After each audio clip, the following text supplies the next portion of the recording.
Great. Thanks so much for joining us, everybody. We'll just wait 1 minute or so.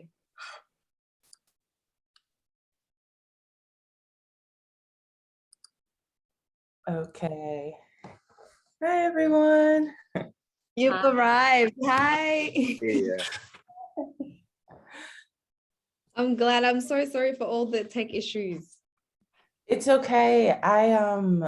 Because I woke up with the conversion thinking that it was happening yesterday, I was worried that something had happened. So yeah, I'm glad to be here. Yes, it's gonna be good. I think Naomi will start with the presentation and then we'll just kick it off. But I think we should just I was telling Toby earlier that we will just keep it chill, and then I'll sort of just be asking questions and listening, and then everybody else will be guiding the conversation, really. Yeah. Excellent. And Linda, do you want us to introduce ourselves? Yes, Yeah, that'll be great. Like a little bit do. Yes. Great. Before each question that you ask us, are we going to do like an introduction from everyone first? And yeah, like the first question that I'll ask will really be also an introductory question that you can weave into. Yeah. Yes. Linda. Oh, good. And everyone who's on, hi, thank you so much for coming. And you're also really part of this conversation, and we would love for you to share whatever you feel called to in the comment sections as well. Oh, well, maybe we'll get started and people can filter in as they arrive. Sorry about that. Thank you so much for joining. My name's Noemi, and I'm the creative coordinator of Kickstart Festival at Propel Youth Arts WA. Welcome to the Body of Space Creation, which is presented and facilitated by the amazing Linda Ariza at Soul Outfit, and features a really incredible panel of speakers from all over the world, actually. So yeah, super stoked to have you all joining us and to share your wisdom and knowledge. Yes, I love that. I didn't even try to do that on the PowerPoint, and I love that happened. So yeah, there's Abuk, Lual, Ayebatonye, China, Aleisse, Tobias Miller, and the wonderful Linda. Kickstart Festival and Propel Youth Arts are based on Whadjuk Noongar Boodja. And I know that there are people who are calling in from all over. So if you'd like to share what country you're calling in from, here in Bulu, we're on Whadjuk country, and we acknowledge the ownership and grateful for the custodianship of the people who originate from the Whadjuk nation. Sovereignty was never ceded, and we acknowledge traditional owners all of country all throughout this unceded country, and pay our respects to elders past and present who hold the stories and stories of this place. And yeah, really grateful for the continued custodianship and knowledge that that we are so privileged to live on this country. So I hope you're all enjoying this Jaren weather. It's cold in Perth for the first time in 3 months. So some housekeeping is there is a live transcript available through Zoom. You can enable the closed captioning at the bottom of your screen. Ask questions in the Q&A panel. And yeah, we just ask that when you're participating, just be patient, positive and kind. If you need any support throughout with the tech stuff, just message me directly, or you can email hello@propel.org.au. Okay, that's all from me. I'm going to turn my camera off, and I'm going to hand over to Linda and the amazing panelists. Thank you. Noemi. Yes. Thank you so much. And thank you for giving us this opportunity. It's really, really lovely to be here with everybody. I would like to start by saying that this season is a very interesting season. So I'm very overwhelmed and very tired, but we're here and we're talking about creating spaces. And I think a lot of that energy is going to be discussed throughout this conversation. What does it take to create a space? What goes into it? And really, it's really beautiful to have such powerful people in this conversation, and people that I'm really, really inspired by. So to get into it really, so I would like to also acknowledge that I'm on Whadjuk Noongar Boodja, and I think I've been on this country for the past 12 years, and the most special thing that I've learned so far is to really care for land, but also to really just to really acknowledge your elders really, and actually make a commitment to be with them and hear their stories, and because that's really part of your stories as well. So it always makes me reflect whenever I go back to where my lineage is from really, which is in Rwanda, and how I can make meaningful conversations and connections with my own elders. And I think when I was younger, that never happened, or I didn't really care for it until I moved here. But yeah, and that really leads us to the first question, which is who are you honoring throughout the work that you all do? So I would really love for our amazing panelists to answer that question, but also introduce yourself and the work that you do. And maybe we'll kick it off with Toby. Yes. Hi, everyone. I just want to quickly say thank you to Linda and Noemi, and hello to all of our beautiful speakers as well. It's really great to be here amongst so many beautiful women, Black women who just have so much power, like Linda said. I'm Toby Miller. My pronouns are he, him. I'm a proud Larrakia man. So my family are actually from the Northern Territory. I'm First Nations. But like Linda, I live on Whadjuk Noongar Boodja, which is Boorloo or Perth. I'm a teacher there. I'm a primary trained teacher, and I've done that for 7 years, working in the education space. And I was a foundational member of Boorloo Justice, a grassroots social justice I guess, activism group working from Boorloo. And we really formed out of Black Lives Matter, and how whether you're First Nations or African or a person of color, how, you know, the Black Lives Matter movement brought us all together to kind of face and fight racial injustice. And we all share very, very similar tones and themes of that. So that's who I am. And very quickly, I think, who do I honor through this work? I think my ancestors and my people. Again, as you can see, all these panelists are women, and I can't say enough for all the Black women in my life as well. I was raised by very staunch, you know, a grandma and my mother and my sisters and my aunties. And I think just the space that Black women create, whether they're First Nations or African, is just unlike any of the work that I think anybody else do. Yeah, and just the spaces they hold, create for their people, their communities. It's really powerful and special. And I also hold this space for my nieces and my nephews as well, to show them that, you know, you can be the change in fighting racial discrimination and all these injustices that we face. So that's me. Thank you so much, Toby. And I'll also, maybe Aye, you can go next. Thank you. Hello, my name is Ayebatonye. I am based on Gadigal Land in Bullinaming, also known as Magville in Sydney. I guess in terms of who I make work for or honor through my work, definitely my ancestors and my lineage, absolutely. And also people that are going to come after me, because I recognize that I wouldn't be where I was without the legacy of those who've come before me.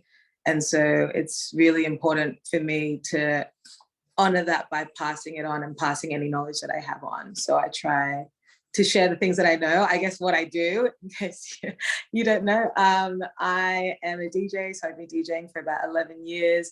I got into it because I just really love music, and I love the idea that you can make a new song with 2 different tracks and play with things. Like, it's just such a playful, I don't know, thing to do. And music just brings me joy generally. I also run a DIY arts platform for Black, Brown and people of color called Regular Fit. So that's been going since 2018. we do a lot of different types of workshops. I think people know us most for like our DJ workshop program. As someone that's been in the DJ field for a long time, it's only in more recent times I've been seeing this incredible influx of Black DJs of both like the African diaspora and First Nations, and it's been so beautiful. So I always try to contribute to that by also sharing my DJ skills. Yeah, and I guess I'm an artist as well. And I love making video works and sound works and things about all of my existential dread that comes from living in this world. But that's me. Thank you so much to you, Linda, to Soul Alphabet, to Naomi for having me as well. So thank you. Thank you, Ayebatonye. That was really beautiful as well. And we'll go with Abuk and then China as well at the end. Hello, my name is Abuk Lual. I am so honored to be on this panel. Just your introduction, Linda. I'm like, people you admire, me. So it's definitely a huge privilege to be here and to just be given the platform to speak on space, to speak on some of the topics that we're going to touch on today. And a bit about myself. So I'm currently working for local government in the community services department. So in my 9 to 5, I am working on creating spaces for adult multicultural demographics, as well as youth and just young adults in our community, learning how to create workshops and things of that sort to just, cater for the needs and to, just, I guess, create spaces. And that an extension of that work that I do is with Friends of Friends. So my friend Nidal, she's like my soul sister, also my business partner, also does Friends of Friends with me. So she wasn't able to be here because of prior plans. So definitely sending her apologies. But we started Friends of Friends with the desire to create safe spaces for the Black and queer community in Perth. I think, having gone to over East and seeing the community, the culture that has risen and completely thrives in that space, I wanted to find and create something in Perth that was similar, a space for people, who aren't the majority, the minority in our communities, to have a space where their voices can be heard and have a space where they can feel liberated to create and to be joyful and to be peaceful and to also connect with other like-minded people.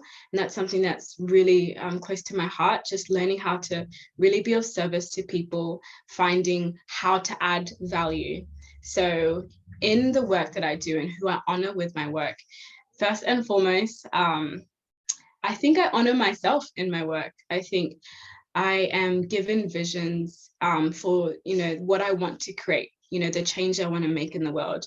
And I honor myself in really walking that path, in fighting through fear, fighting through doubts, and really being courageous in the space of birthing those things and really allowing it to manifest into my physical reality, as opposed to being so scared and keeping it within myself. So, that as well, upon that expression of the things that, I guess, the dreams that I want to unfold and to birth, is also in service of all people. I think that there obviously is a disparity in our communities of, Black and brown bodies not having the same voices, not having the same amount of spaces. So I'm really passionate about not just equality, but equity. So I do really want to target those communities because I feel like we are the most marginalized communities. And, there are systemic things that really hold us down. And I just want to be able to, throw so much love into that space to really grow us. And then I also honor the divine that we all come from and that lives within us all. And to anyone who's open to receiving. So those are the people that I honor with my work.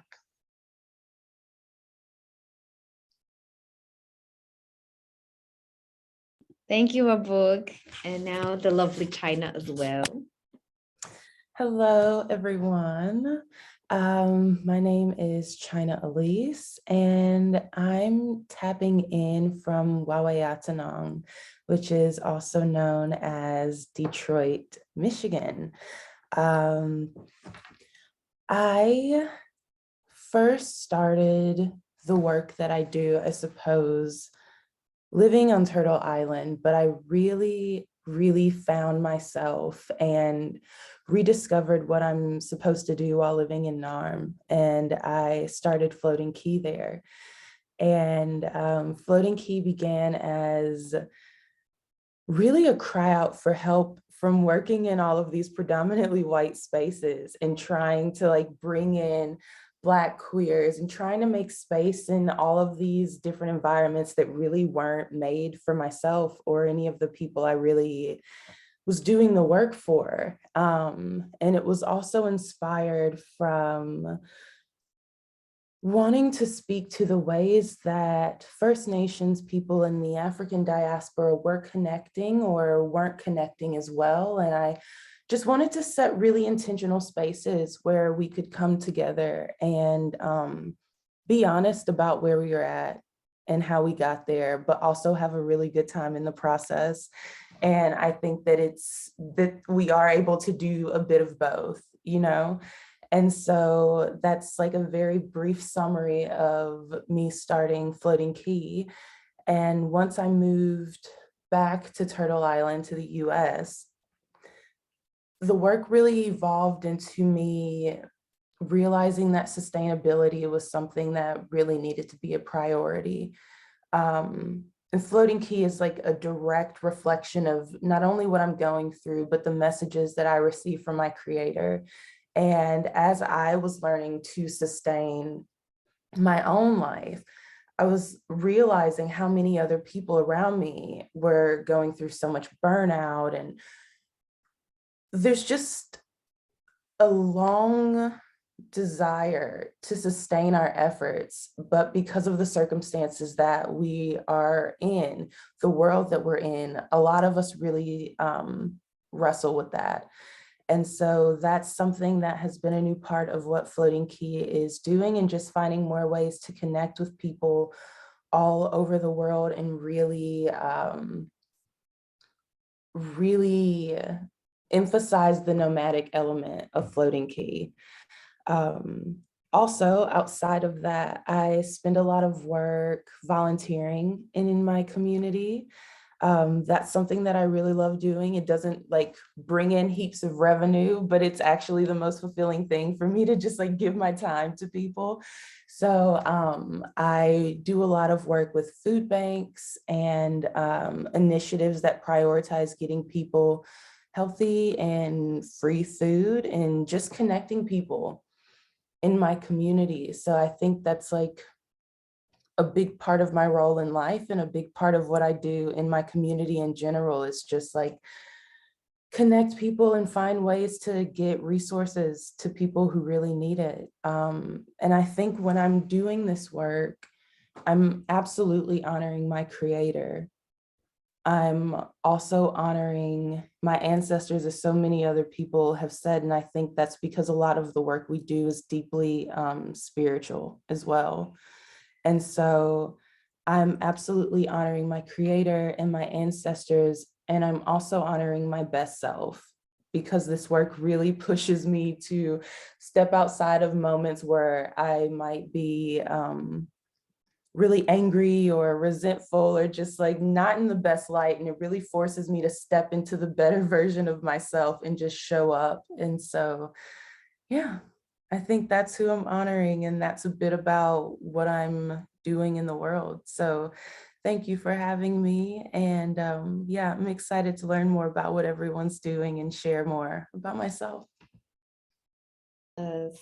Oh my God. Thank you all for giving like so much to this space and saying yes as well. And I also would like to say, whoever is in the space, feel free to use the Q&A. I think there's like a little Q&A box or just the chat. So whenever a question comes to mind, just send it in there. And my job is to really pull those questions a little bit later.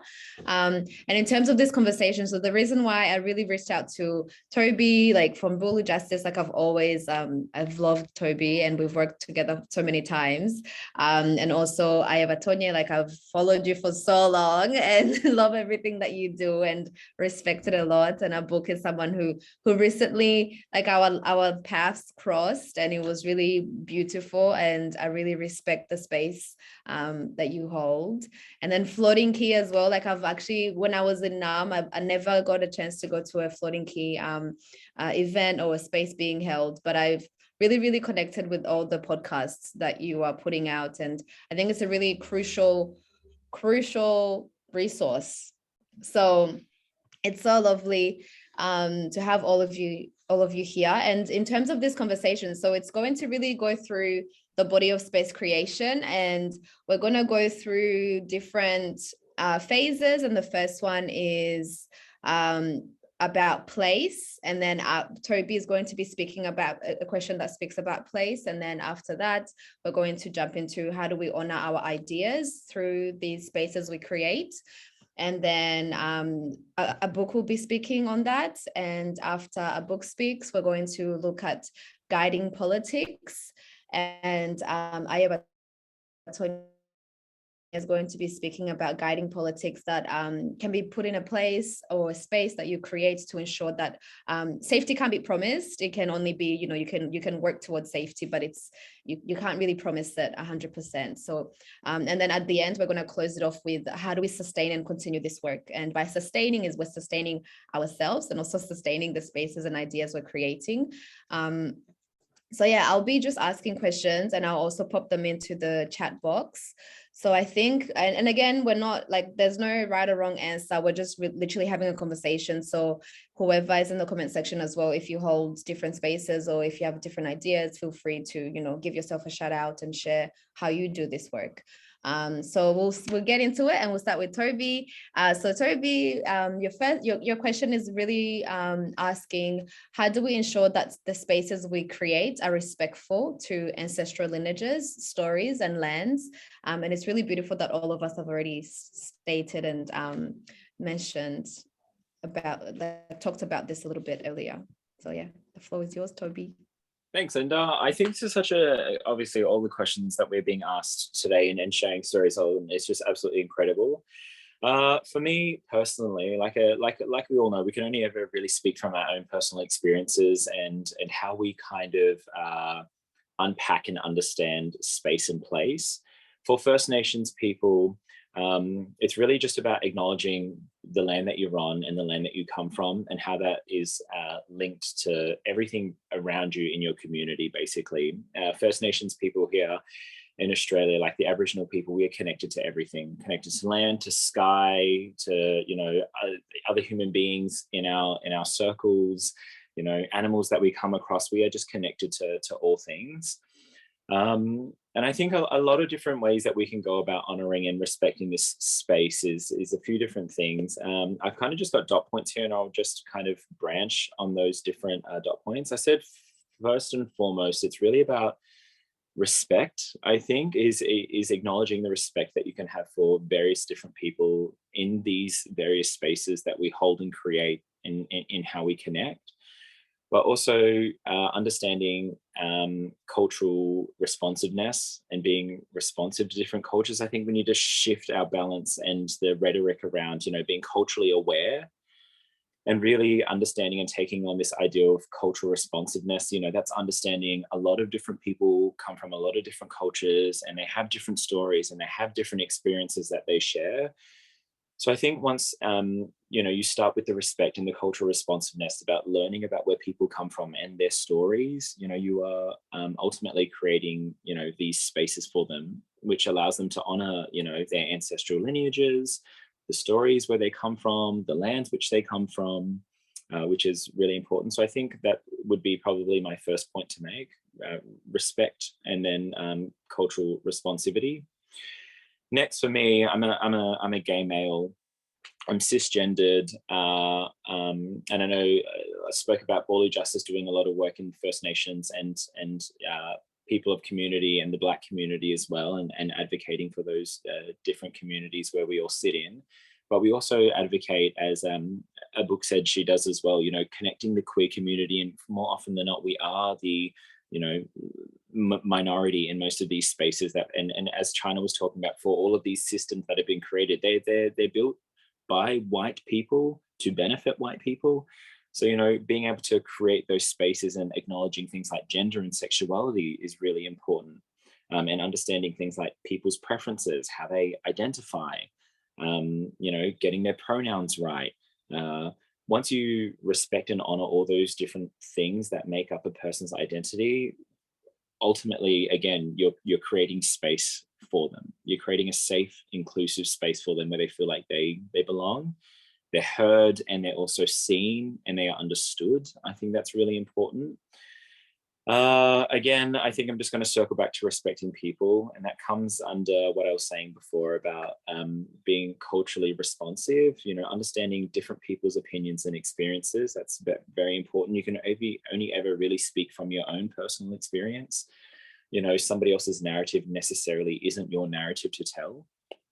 And I think once we understand that, you can have a varying opinion from somebody else, and you can also respect that opinion.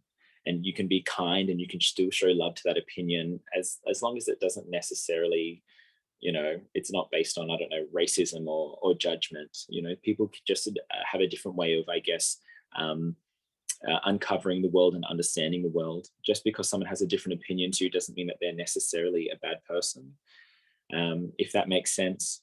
And finding like a compromise for a greater good. I think you can put all of your kind of misconceptions that you might have, bring them forward to the table, and people will help you to kind of dismantle those misconceptions that you have and build on them. And I think that helps to create space. And if we're talking about land specifically as well, I mentioned at the very, very beginning, for First Nations Aboriginal people, land is so important. Most of our creation stories, our Dreamtime stories, are built on this ideal that the land is a gift. And again, just resonating with what China said about sustainability, how for First Nations people for thousands of years, we saw this land that we were living on as a gift. We tended to it, we farmed it, we looked after it, we lived sustainably. If there was a particular season that we were, fishing particular types of fish, Aboriginal people being nomadic, we moved around through the 6 different seasons that we have in our culture. And, that gave time for everything to kind of be sustained and give it time to regrow.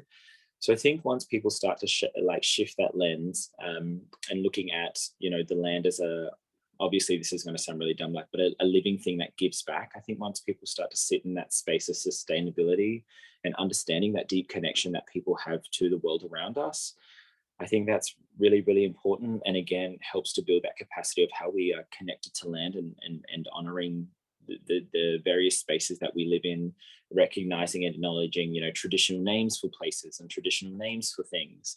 I think going back to that is really going to help maintain the idea of that connection that everyone has intrinsically to all living things.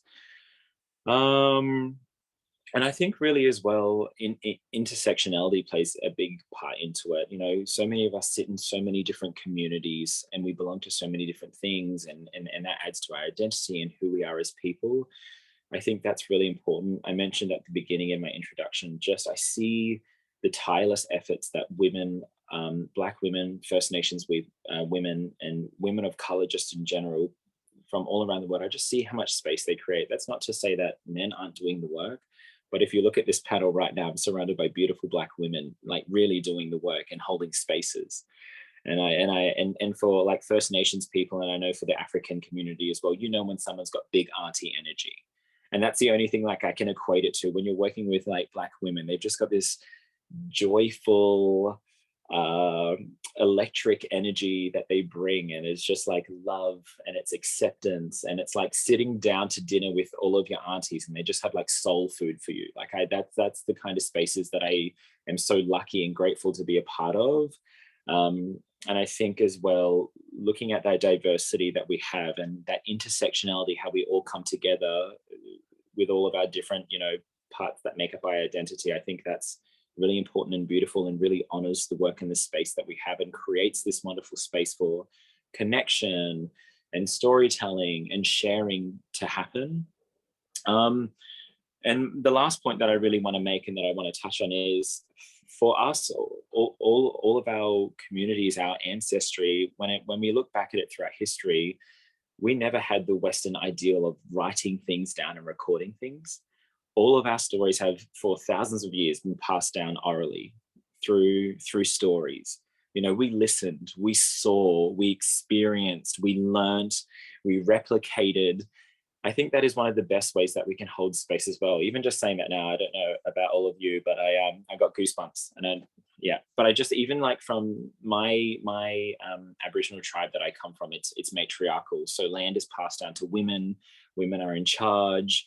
So I think for me, it's really important that all the stories that I learned from my mums and my aunties around the way that, you know, we see the world, our creation stories, our connection to culture, how, you know, food brings people together, how you treat and love others, how you can be vulnerable. I learned all of this from all the women in my life, you know, and these stories were passed down verbally. I didn't read them in a book. I was shown all of these different examples and experiences. You know, I think when we share our stories verbally as well, we're paying kind of like this unknowing connection to our ancestors and our lineage and our connection when we are sharing these stories verbally. Yeah, and I think that's just the way that I kind of want to wrap up and finish. Is like, I think when we connect with people and we share these stories, they're just more meaningful and they build stronger, more loving bonds. But yeah, that's basically my spiel. And I think personally, in my own experience, how we can go about acknowledging space, our ancestry, where we come from, but how we can all connect together and paying respects to, stories, our lands, and all those different things. So thanks, Linda. Yes, no, thank you. I was trying to look for the little clapping emoji. I can't find it. So I'm clapping. Thank you so much. That was really beautifully said, and especially around oral traditions. Like, I've been really for the past few years, I've been trying to dig deeper, and I'm struggling in reading Kinyarwanda, which is like my first language, which is kind of sad. And I'm just trying to find these oral traditions and oral histories that are being passed down, and I'm always just going to my mom to just ask questions. And I think a lot of these stories are, like, I think they really talk about how people always believed in possibility and believed in storytelling and believed in just creating for the sake of creating. And so I think it really speaks about how all of you guys have also put things in place in the spaces that you run. So that was very beautiful. I'm trying to also take notes, but also as a collective, we should all be taking notes. And applying it whenever we feel like applying it. So now we'll shift into, I guess, how do we honor these ideas? And I think Abuk, feel free to answer the question. And the question I have for you is, it's a long question. I'm so sorry. Like, it took me so long in writing these questions. I had a conversation with China and I was like, oh my God, that conversation was amazing, but it's going to take me 1 month to bring my brain together. Because there's too many threads. So Abuk, your question has like 2 questions in one. I'm sorry, but it is, what ways can we hold space for one another? Additionally, when holding space, what rituals and practices can be implemented to make this act intentional, and why is any of this necessary? Thank you. I'll paste it because it's a long one. Just before I answer the question, I loved what you shared, Tobias, in terms of just the strength of women. I really do look at women as life givers, like just the power that women hold in so many spaces. And it reminds me of something that I was listening to last night, and a quote by Matthew Arnold. He said, "If ever there comes a time when the women of the world come together purely and simply for the benefit of mankind, it will be a force such as the world has never known." And that just came to me when you were talking about the impact of the women that in your life. So thank you so much. That was beautiful. And the question, it's actually so funny because I was telling Linda before that I prepared for the wrong question. So I thought I was going to be asked the question that Tobias just answered. So I don't know what's going to come out, but I will just speak. So it is a beautiful question. So what ways can we hold space for one another? When I think about this and ways that we hold space for one another, I think of, first thing that comes to mind is like capacity. So I think the biggest thing in terms of holding space for one another is to have, first and foremost, the capacity to hold space for someone else. And for me, that really comes down to self-care and self-love. It means everything starts with self. Everything starts with, honoring yourself, honoring, ourselves in the practices that we embark on and do on a daily basis, making sure that we're catering for our needs and that we are aware, very self-aware about where we are mentally, where we are physically, where we are spiritually, and always having an audit of the space that we're operating from. I think that, in living in the society that we live in the world, and stepping into, just what we call adulthood, the corporate life, the getting, just the working situation, the way that just society is set up here in Australia, and the Western world of really busy days, really just days consumed with working, and really chasing money in that space. It can be really easy to forget the purpose of life. It can be really easy to forget why we're here, and why I believe our souls have decided to have this human experience. And for me, I think that it's so important to always come back and to really come home to ourselves in really recognizing the purpose of our existence, to experience life, to be present to life's very moments, and to be cognizant of the space that we're operating from. I think that it's really easy to be operating from a space of lack, from a space of fear, from a space of stress, just because of the ways that society set up and what we deem as normal, that it's normal to be working 8 hours a day for someone else, and to be trading our most valuable commodity, our only non-renewable resource, our time, for something that is unequal. I honestly believe that no amount of time is worth any money. It's completely priceless. It's a moment, it's an hour, for example, 8 hours of your life that you will never get back.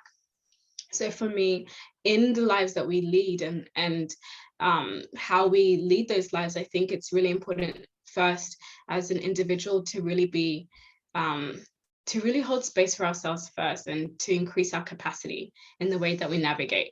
So in being able to create our capacity and to continue to expand that through taking on work, through stretching ourselves in a season, but then coming back, to a space that we can operate from in a healthy and peaceful manner. In being able to do that, we can then, bring and invite people into that space that we've created within ourselves. So that's how I think of holding space for one another. And then in being a recipient of wanting to have, space be held, it's the importance of communication. So something that, my friends really taught me, and one of my friends, Lual, who's currently on, something that we always talk about is asking first for permission to unload. Like, always asking where the person is, like, hey, do you have the capacity to hold space for me right now? Like, I'm dealing with something. I really want to, speak about this, or there's something that's heavy on my heart. Do you have space for me? Do you have capacity? Just the importance of, asking permission first and foremost, because, it can be a boundary violation if you're just pouring into someone when they're not in the right state of mind to do that. And then just, respecting those boundaries.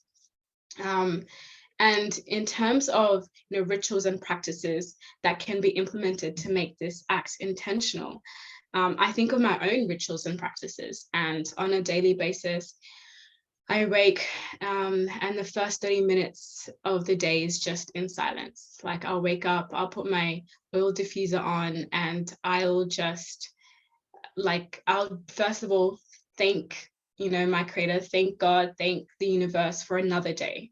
Like, thank you for another day, because it's so easy to take that for granted.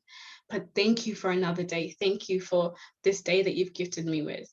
And then I will, you know, journal and start thinking and dreaming of things that I want to, you know, manifest. And then, you know, sitting in the presence of myself, meditating, connecting with my breath, doing breath work, and really calming my parasympathetic, you know, nerves, and really being in a space of peace and calm.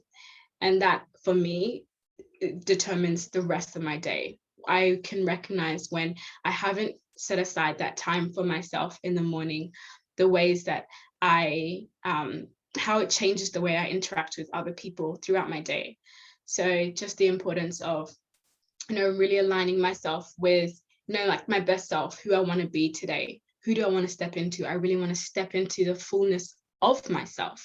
And in order to do that, I have to connect with myself. And that's how I start my day.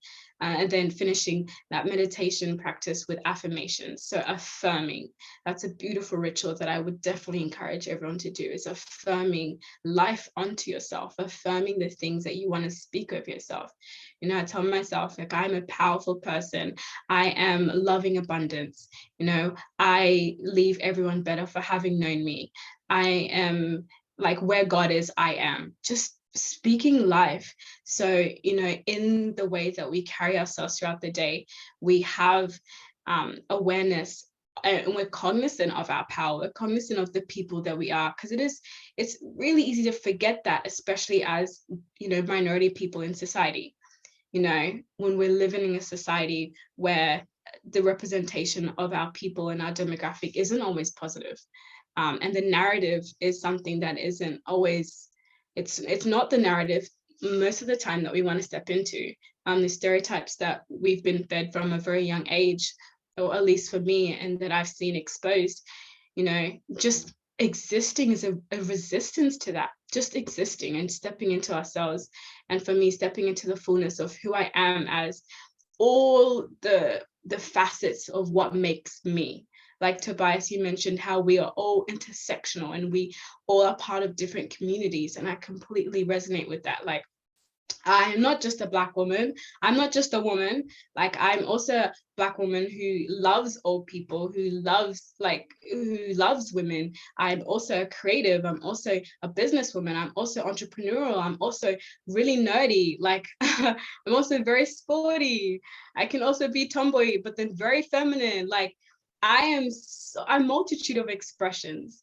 And just to be really, really just strong in that space, like strong and resting in that power, like being comfortable in that space and not acknowledging that the power that we hold as a people. And it's necessary because it affects the way that we show up. You know, if we don't stand for anything, we fall for everything. So first and foremost, the importance of standing for ourselves. And in standing for ourselves, we stand for everyone who came before us. So how you guys are talking about ancestors, like, we are a representation, like a physical manifestation of everything that has come before us. Now, the thin threads that had to align for us to be here on this Zoom call today. Like, my mom had to, you know, meet my dad, who had to be born in this country. Like, I'm even from Australia. Like, just how did I even get here? Just the things that have to align for this to happen.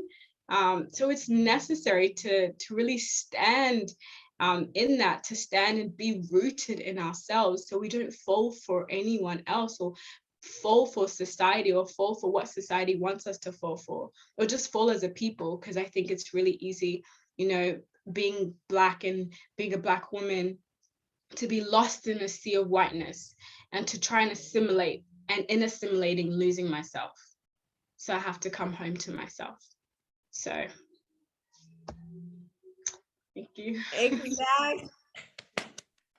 Wow. I'm like, I love Virgos so much because they make me shut up. They literally make me shut up.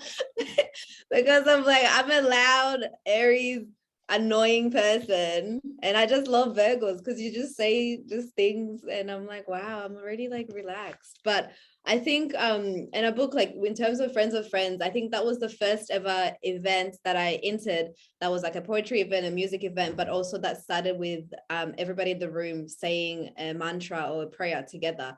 And I think that was really powerful in the sense that it made everybody present.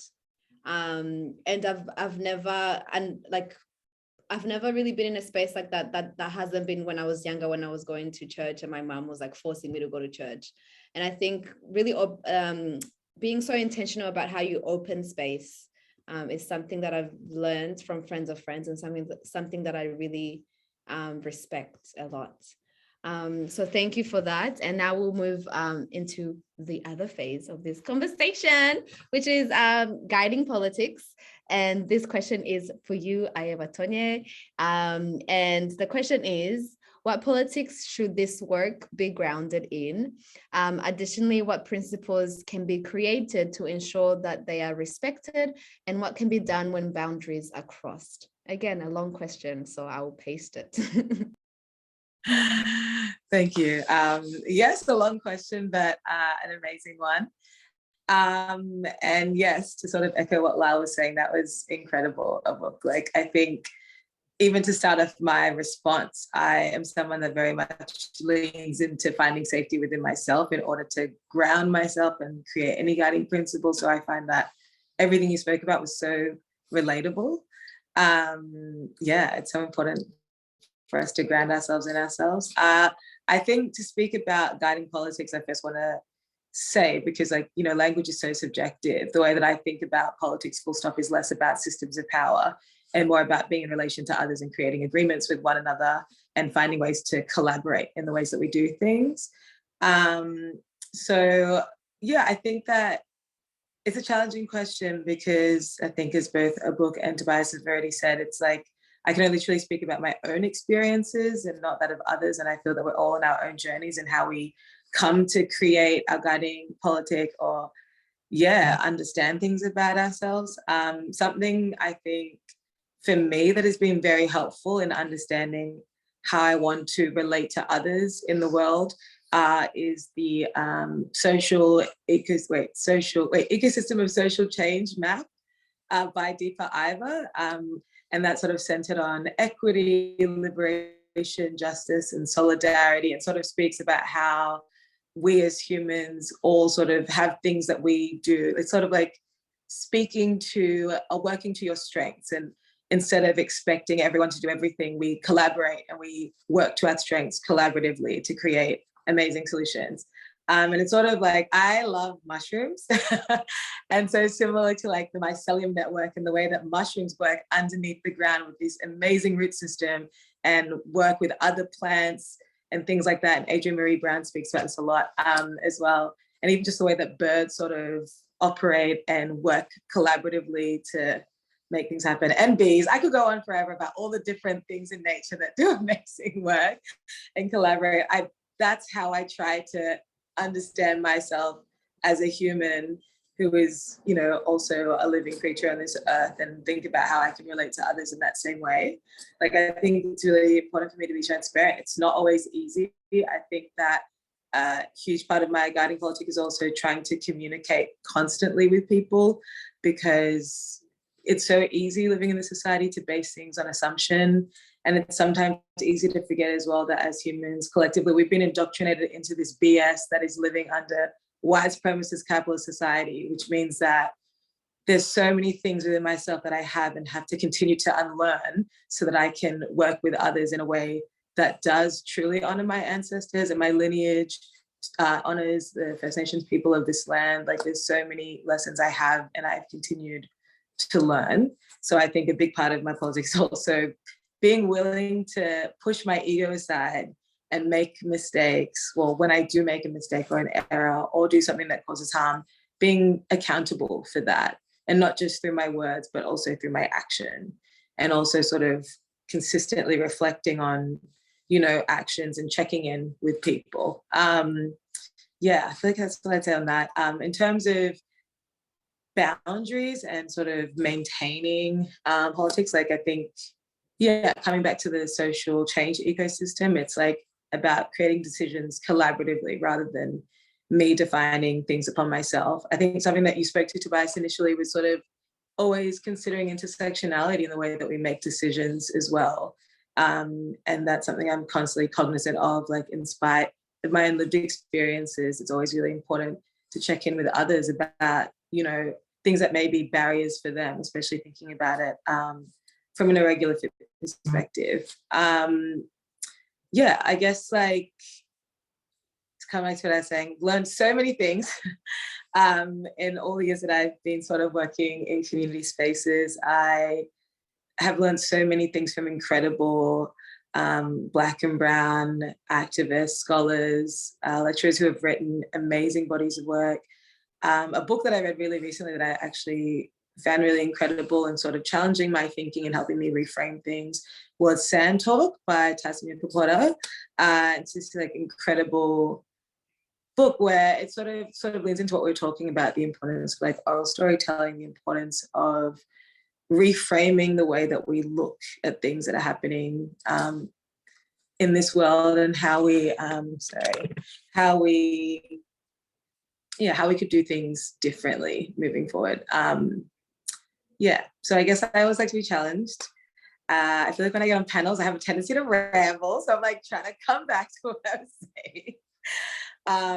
But yeah, I think in terms of setting boundaries, just constantly being willing to have challenging conversations with other people, reminding myself and others as well that it's so easy, especially living in a society that sort of values like punitive measures of like, you know, like carceral BS. It's so easy to, you know, want to punish or be cut people off instead of actually going through systems of like repair and reconnection, and sort of coming back to what the end goal of things are, especially when egos come into conversations. It's like remembering, okay, we're working on this project.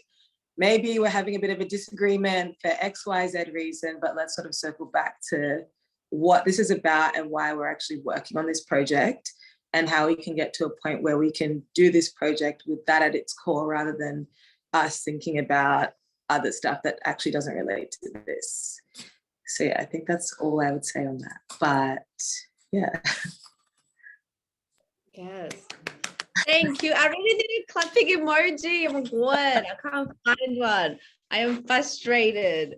But thank you so much. And especially on collaborations. I think I love to collaborate, but collaborations are also really difficult because we're difficult. We are difficult humans. And I think what also collaboration really brings is the fact that it brings an equal surface. It's like nobody actually owns this thing that we're creating. And I think that goes back to how the women in my community have always created. My mom is like, I'm going to cook food for everybody. And like, I'm not going to say, like, we're going to put food on the table and I'm not going to put my little name and say that I cooked that or I made this and this. No, we're going to all put the food on the table and eat it and be joyful. So I think collaboration really brings us back to, like you mentioned, the end goal. And the end goal is beyond any of us, really. So again, this shifts us to China. So your question, thank you also for challenging as well. Thank you for challenging my thinking, because I think the conversation that we had has really made me think for so long, and it took me a month to write a question down. So thank you for that. And the question that I have for you is, which is around sustaining and continuing this work, is how do we know that this work is worth sustaining in the first place? And in what ways can we sustain it while also honoring the lands we are on and our own health and survival as well? Okay. Firstly, thank you everyone for sharing your perspectives and taking time to speak. I've really benefited and grounded myself in a lot of what you've said, and it's been really affirming. So I appreciate that. The first question, yeah, I was like, I hope I see it here. I just wanted to remind myself by reading it. So how do we know this work is worth sustaining? I think that is something that only the individual doing the work can really answer. And as I mentioned when I was first speaking about who I'm honoring and why I do the work, I think that this is a deeply spiritual question, honestly, because it's like an intuitive nudge, those little voices that tell you like, go this way, or don't do that, or don't say that. That's how you know. And you can only really know that from slowing down and asking questions and connecting with yourself, your creator, and the space that you're in, the land that you're on. So for my own life, how I know that the work I'm doing is worth sustaining is that it fuels me in the way that food does. It gives me this sort of like glow and energy in the same way that I was able to wake up at 5 a.m. after working all week and just be ready for this. Like, this fulfills me. This is worth sustaining. Being here and talking with people who I haven't met before in different parts of the world and listening to their ideas and sharing mine, like, I know that's worth it for me. And that's why I'm here. And I think that we really have to take a step and ask ourselves where our energy levels are at when we engage with certain work. If something is really draining or taxing you, perhaps it isn't something that is worth sustaining. You know, the work that is worth continuing is work that you can see yourself doing for a lifetime, and work that reminds you of why you're really here. And that's why I think it's something that's incredibly spiritual and that only you can answer. Even when it comes to working in my community and sitting and talking with people, I know that this is something I want to do with my time. I know that I want to connect with people and listen to them and find resources for people. I know that that gives me energy, and I can be up for 24 hours sometimes just on the phone, counseling people, troubleshooting things, you know, and I'm just like, yeah, I'm physically tired, but I'm spiritually fulfilled and renewed. And so I think, yeah, it's definitely a personal response to knowing when it's worth sustaining. But I think it's something that you intuitively know, in the same way that you know when you love someone, in the same way that you know when you're really sad and you just need a release, you know? So that's my best response for that question. And I think it's something that everyone has to find within themselves. And it's a process, you know? I don't think everyone, especially because we're so busy and there's so many intentional distractions in the world to keep you from recognizing what's worth sustaining. So sometimes it takes time, and I think that's okay. But asking yourself, starting the process to ask yourself, what's really renewing me?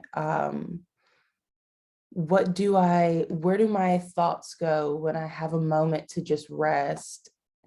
That's something that's really important to me. And I think that that's a really valuable way to figure that out. The next part, in what ways can we sustain it? So one thing I wanted to really touch on about that before I get into anything else is, I think one of the main ways that we can really sustain the work that we're doing is by first getting permission to do it. And I think that that permission not only comes from our creator, so listening to what your mission is and being obedient to what you're meant to do in the world. So that is a form of permission. I think also a really big step that we miss when we're creating initiatives and doing work, especially when it's work involving people, and connecting. So we're not only connecting with human beings, but we're connecting with their spirits, right? I think that we often forget to have a conversation with the land and get permission to do that work. And that not only comes from the people of the land, but it comes from cultivating a relationship with the land itself.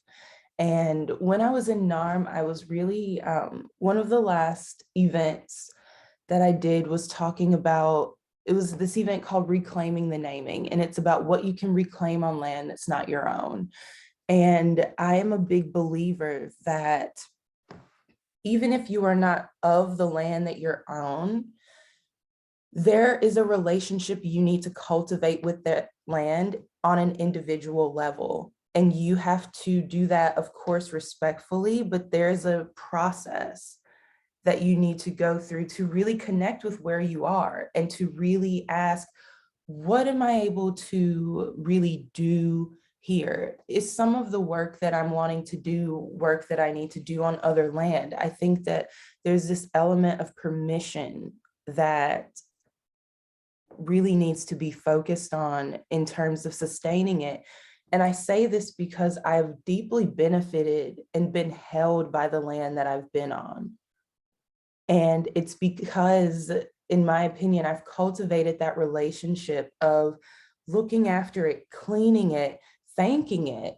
When I was in NARM, I would go to this, I would go to different spaces, and sometimes I would cry and I would leave like some like unsalted nuts, or I would like clean up a space and just like sit there and just like leave something, even if it was energetic, behind, and cultivate that relationship and ask like, please carry me through while I'm doing this work, or please guide me.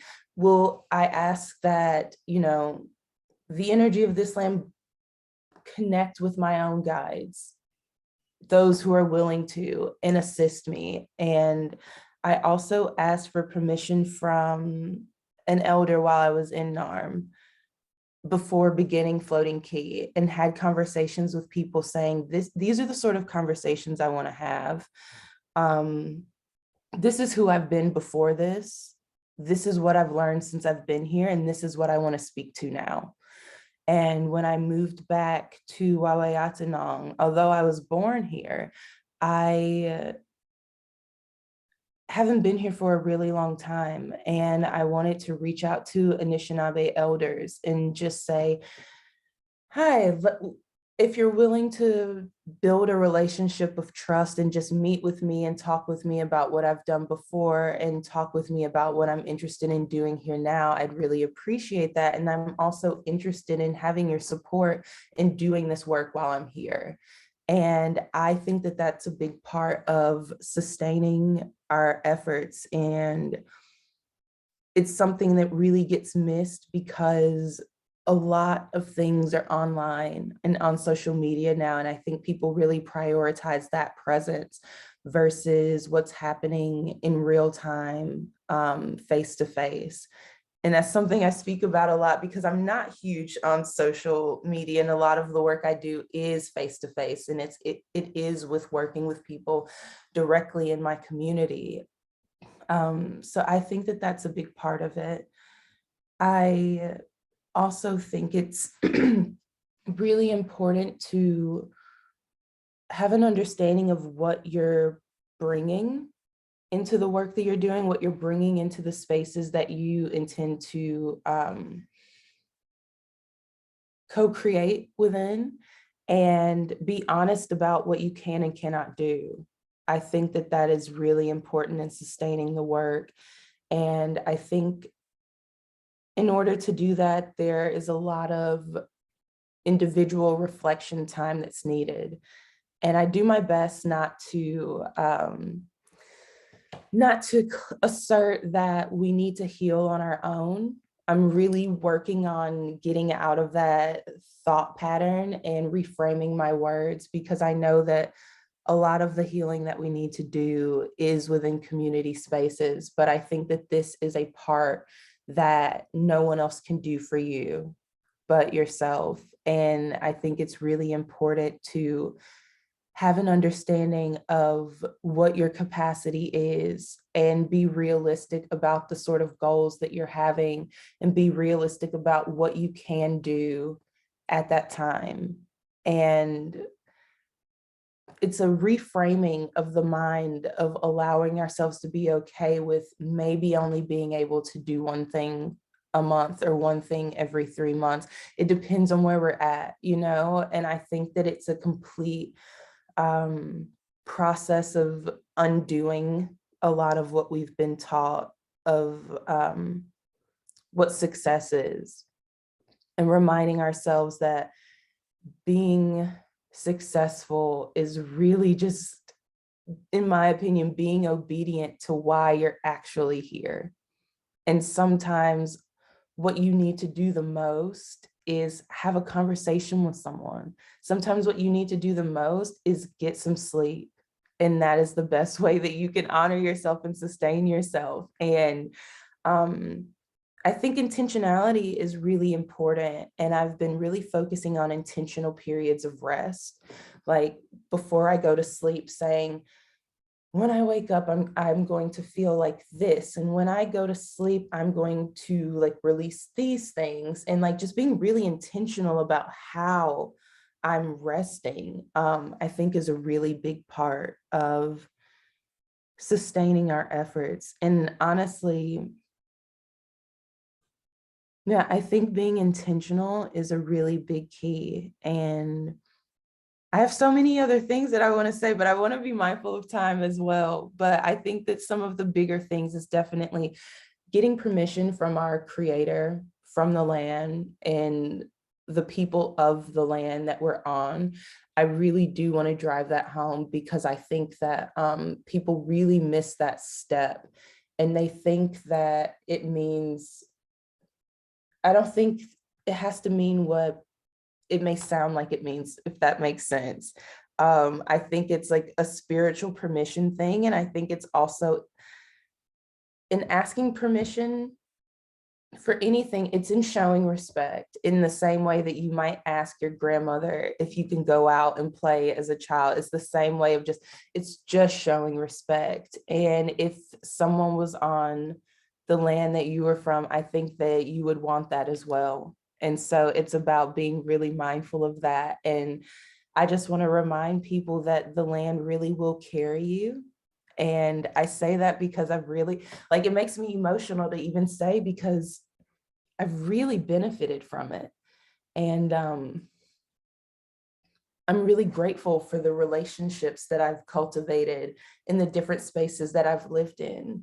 And I can see how I've been held in ways that I might not have been otherwise. And so, yeah, that's what I have to say. Thank you for listening. I'm gonna stop because I'm actually emotional from it, but yeah, it means a lot to me. So thank you. Yes. Wow. I don't have, first of all, thank you so much for joining in at this early. And I'm so sorry about all the time zones. I don't understand how time zones work.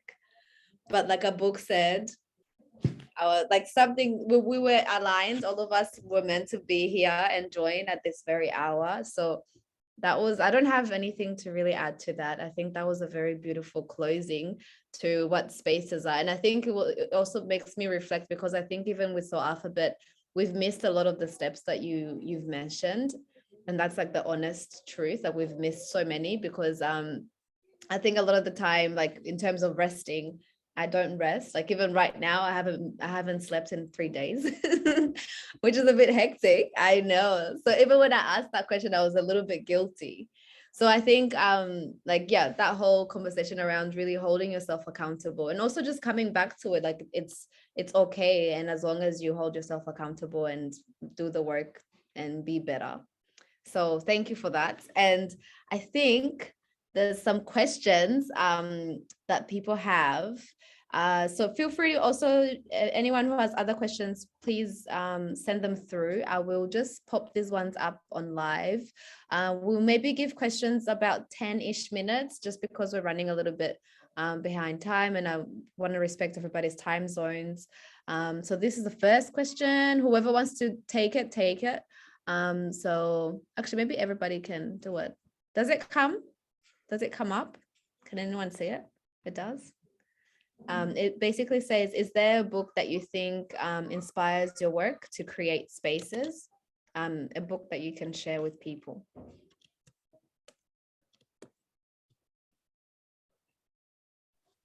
I'm happy to take this one away, Linda.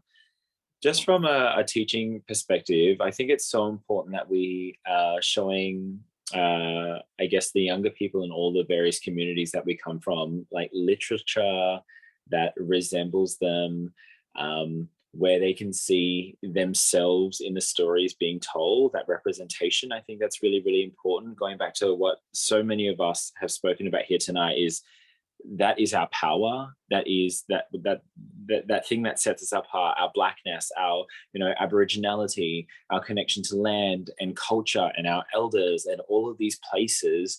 That's the power that we hold.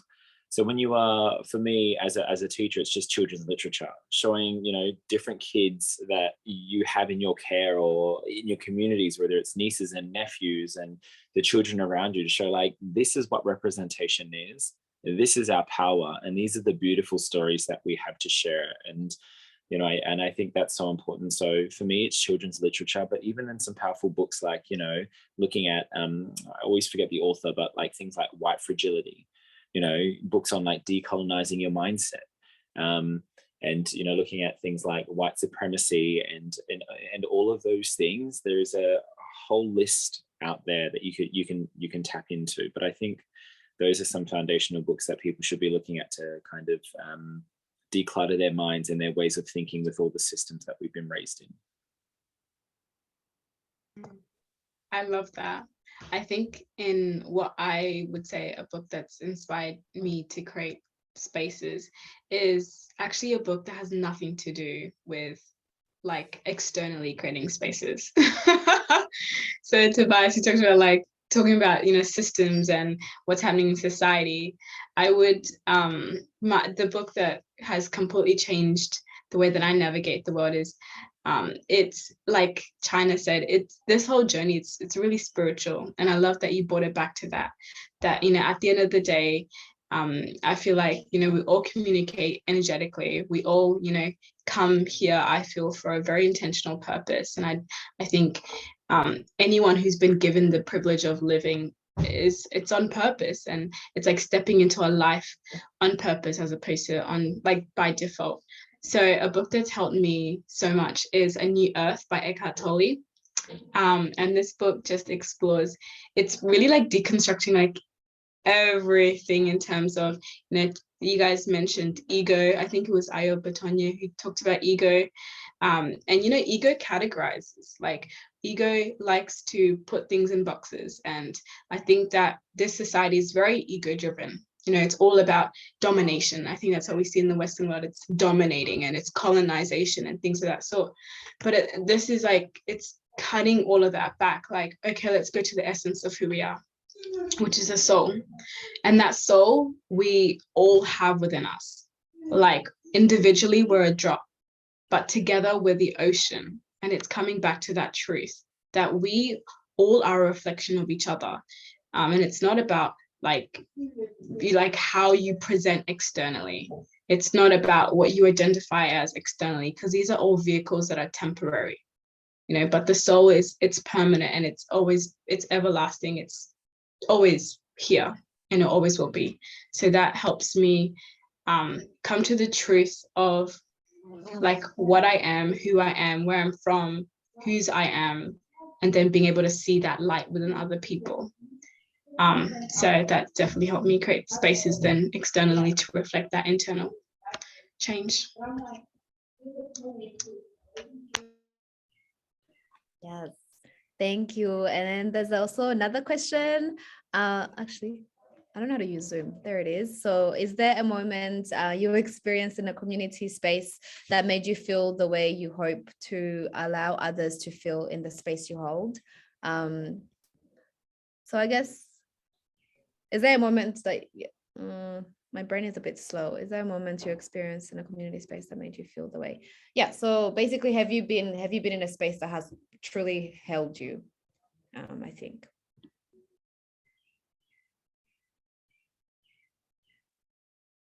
And what was that moment, I guess? Anyone who would like to answer it? I'll take this one. I think the biggest moment for me that I've had in a community space was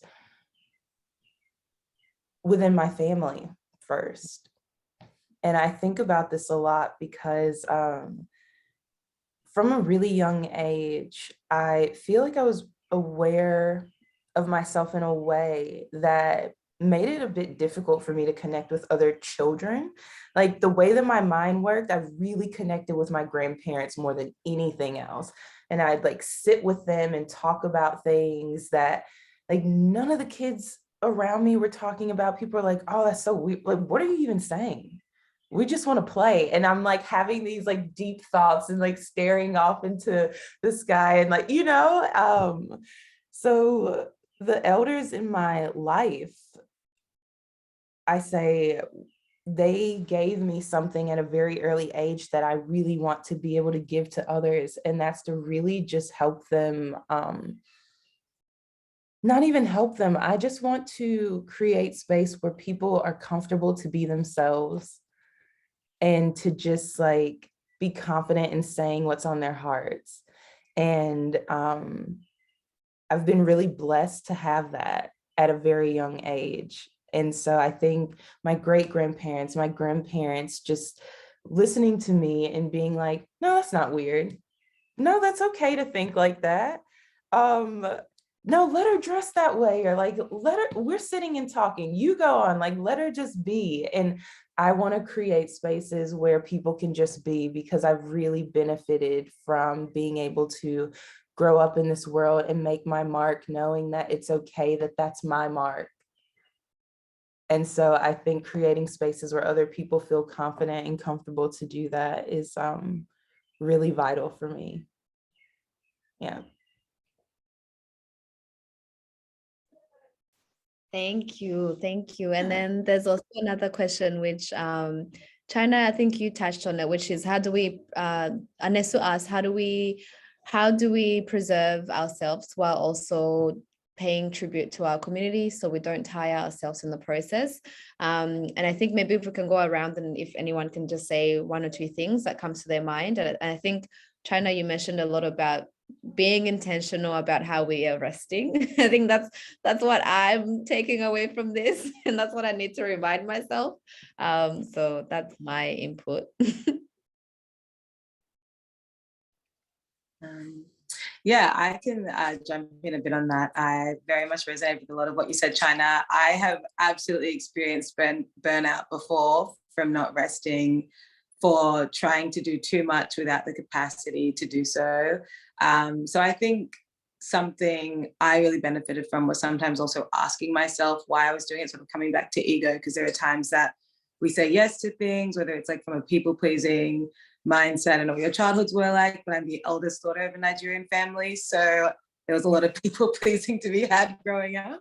And I think that's really helped me as well. And also being okay with asking for help when you need it. So sometimes there are tasks that can be shared, so we don't always have to take everything on for ourselves. And I think sometimes it can be very easy to go into tunnel vision and be like, I have to do it all, but you don't. And rest is the way forward. And rest is resistance. I think Black Power Naps have taught us that, amidst many others. I just wanted to also quickly throw in a couple of book recommendations, because I was writing notes before and I failed to say it. But Emergent Strategy by Adrienne Marie Brown, I found really helpful in understanding, how to sort of work with within social movements, within organizing, like critically organizing within community, as opposed to like being more intentional again. And also Mutual Aid by Dean Spade, I found really helpful. It came out like a year ago maybe, or 2020, and it was sort of centered around COVID-19, but talks about how we can, like, best practice for using mutual aid, so we don't have to constantly rely on the carceral state we live within to help us sustain ourselves. So finding new ways to work within community to support each other financially as well. I just wanted to throw those out there.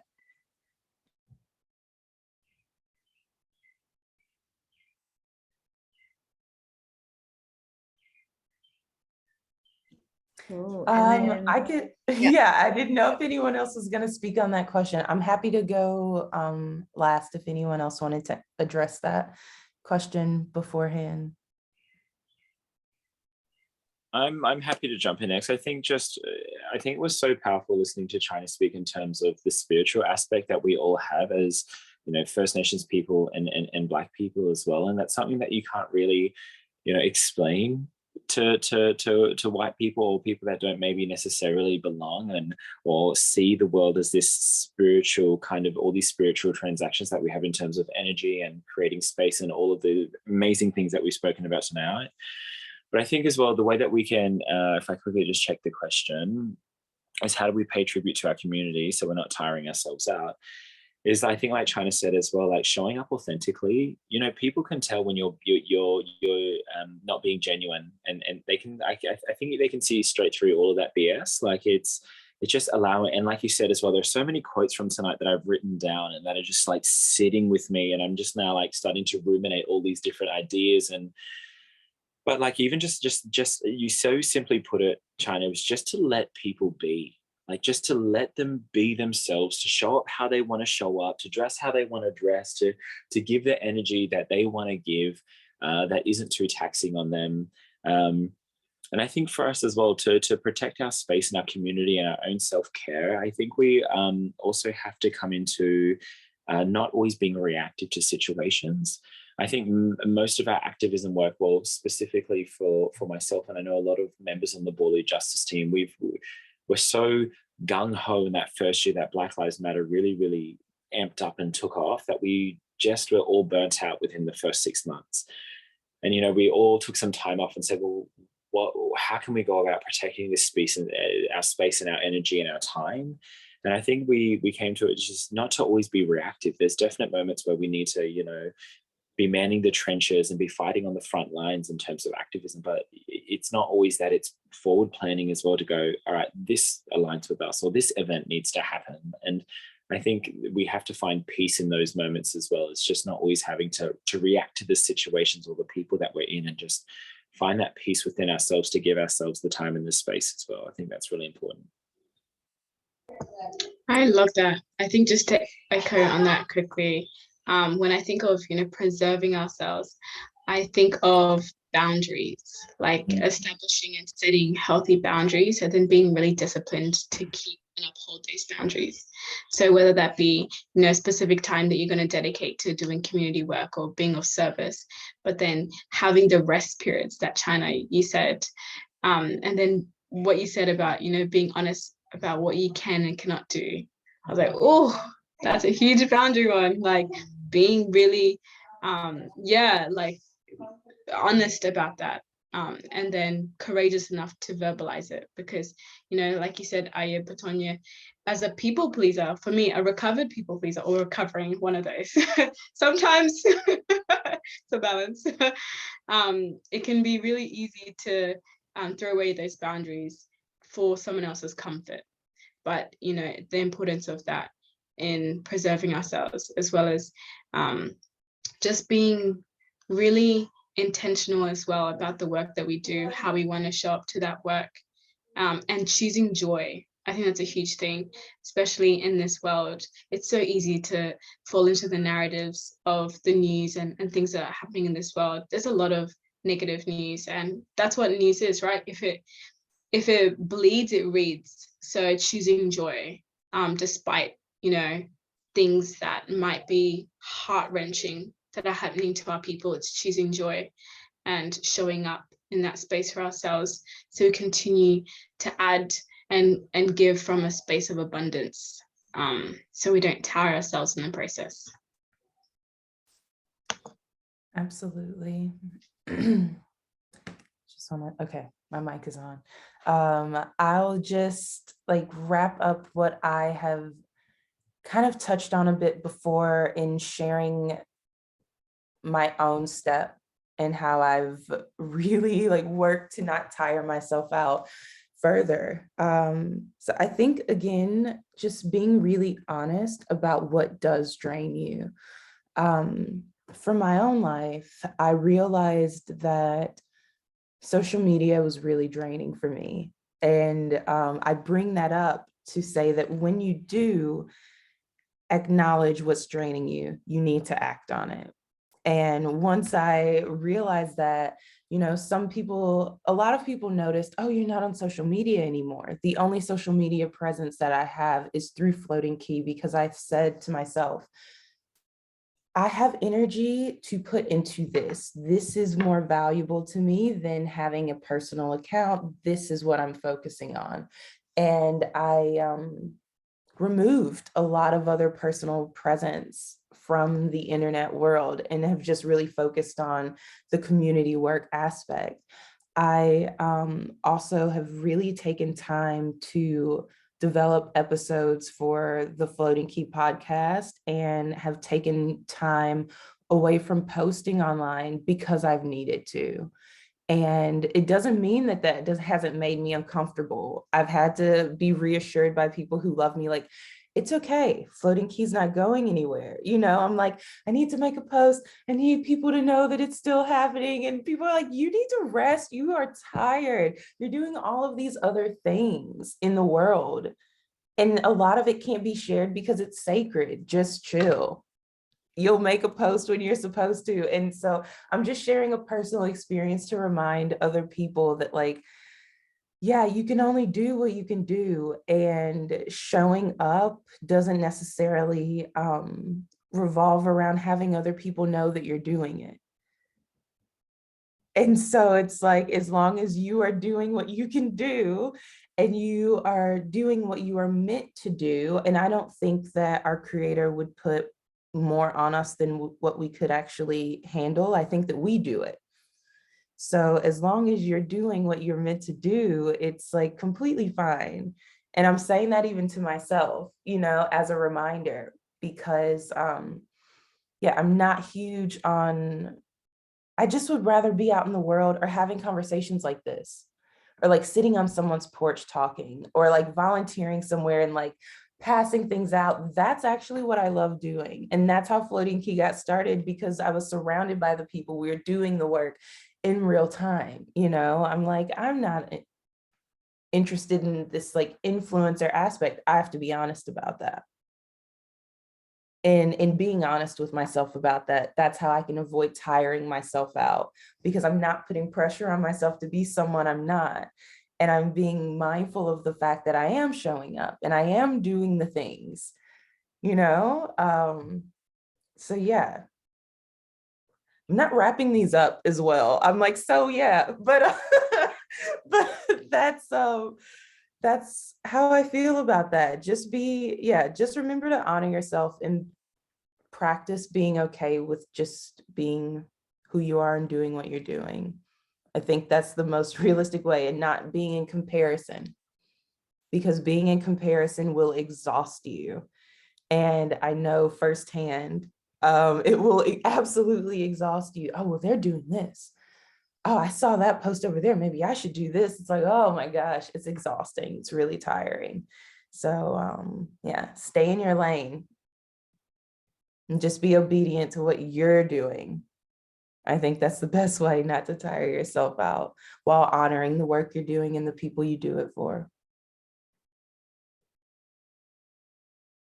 Yes.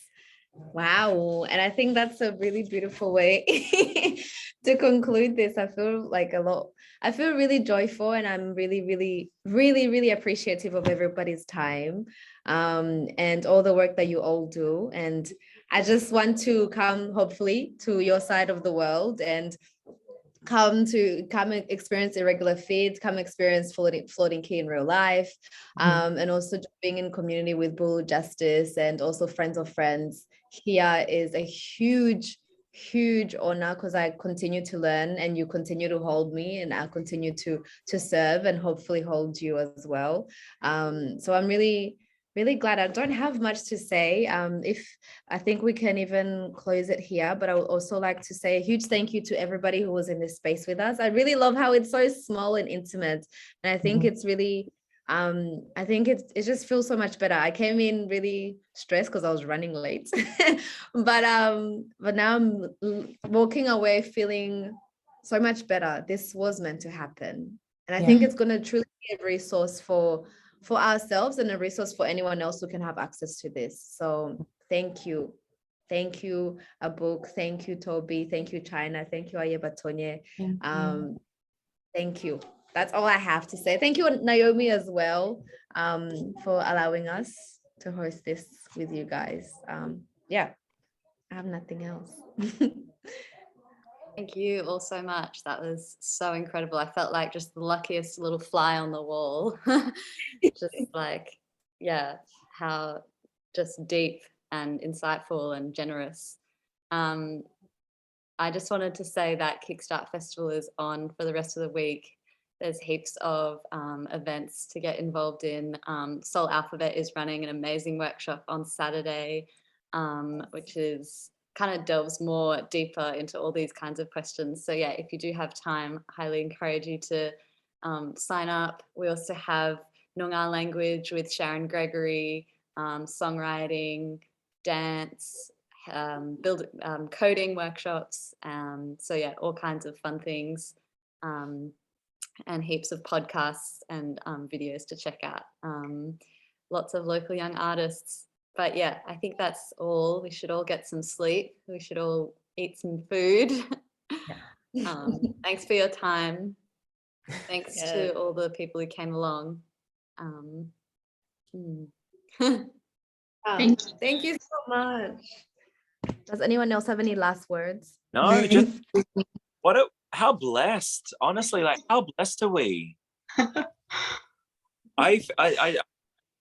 I just feel so recharged and so full and whole. Like I feel like, again, that like my soul has just been fed, and I've taken so many notes, honestly, and just, I'm so blessed. And thank you everyone for your time and sharing. Like this sharing that I was talking about at the very, very beginning, you know, that's the only word I have. Just blessed by all of these wonderful people that we have, and just, yeah, I'm honestly, I just have no words left. I'm like, just, oof. Yeah. Thank you. Yeah. I definitely deeply resonate with, before we started, I wanted to meet all you guys, but now I definitely want to meet all you guys. Sharing, like your hearts with us and your non-renewable resource, the only thing that we can ever give back, which is the time that we spent. It's been an honor, and I definitely feel so nourished and held. And thank you, Linda and Naomi, for organizing this. You guys are amazing in the work that you do and in your service as well. And Linda, please get some rest, babes. Linda. I know I'm gonna sleep after this. I'll sleep. Well, I will sleep.